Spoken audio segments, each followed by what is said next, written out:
Breaking news out of Moscow tonight. The man accused of killing 4 University of Idaho students waives his right to a timely preliminary hearing, giving his attorney more time to see all of the evidence before presenting a vigorous defense and trying to stop the case from going to trial. Good evening and thanks for joining us. I'm Kirsten O'Connor. And I'm Aaron Luna. Bryan Kohberger is facing 4 counts of first-degree murder in the deaths of Ethan Chapin, Xana Kernodle, Kaylee Gonsalves, and Madison Mogan. Their bodies were discovered in their Moscow home nearly 2 months ago. Vanessa Perez was in court today for the hearing. She joins us in studio. And Vanessa, what happens now with the preliminary hearing being set for late June?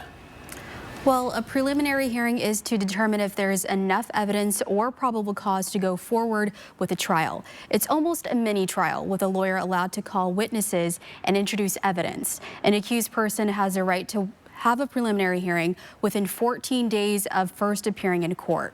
By waiving that right, it gives Kohberger's attorney time to build a defense.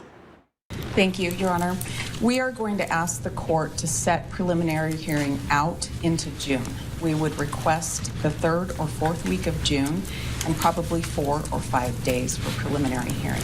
Bryan Kohberger appeared in court with an orange shirt and pants. He gave one-word answers to the judge.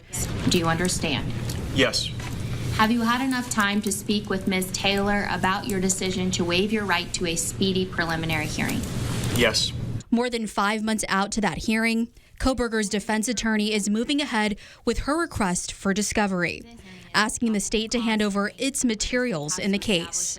Spokane defense attorney Bevan Maxey explains this will give her time to look over materials and see who will be witnesses.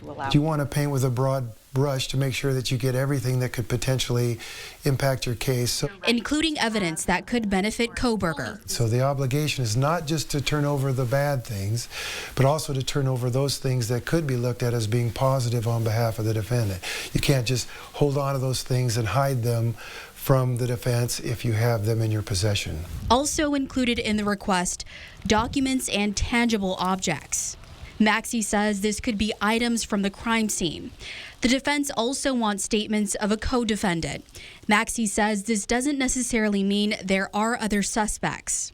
All of it just a standard procedure as the defense tries to build its case. You have a right to be tried within a certain period of time generally, but it may not be in your best interest to rush to that trial if you're going to show up and you are going to be at a disadvantage because you haven't had the time to properly prepare. The preliminary hearing gets underway June 26th at 9 a.m. The judge set aside 5 days to let the state and defense present their evidence in this case. The judge will then decide if there's enough to go to trial. Reporting in the studio, Vanessa Perez, 4 News Now.